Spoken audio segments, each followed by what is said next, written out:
Bonjour à tous. Aujourd'hui, je vais vous expliquer comment on monte un gerbera sur fil. Alors, il vous faut les gerberas, bien sûr, et du fil de fer. Alors, la première méthode est de faire une boucle à l'extrémité de son fil de fer. Cette boucle va être positionnée sous la fleur, puis resserrée.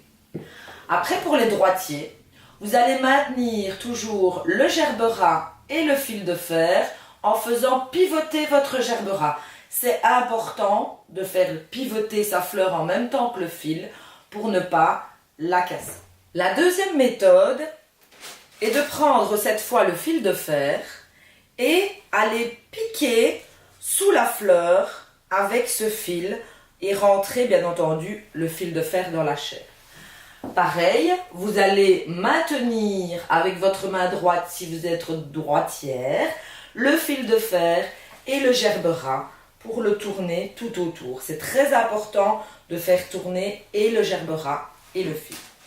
La troisième méthode pour monter un gerbera est de monter le gerbera par le trou de la tige. Alors bien évidemment, quand on travaille un gerbera de cette manière, on va le recouper plus court pour avoir plus facile d'enfoncer le fil de fer à l'intérieur.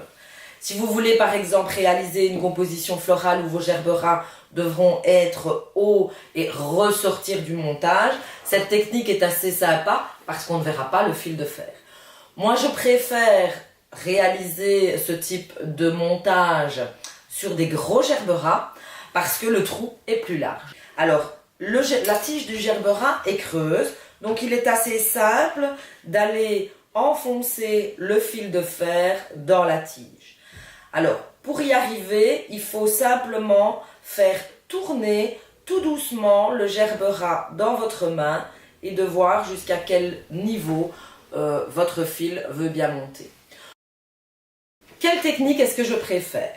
Je préfère la technique où on pique le gerbera sous la chair. Pourquoi? Parce que le gerbera continue à pousser après la coupe.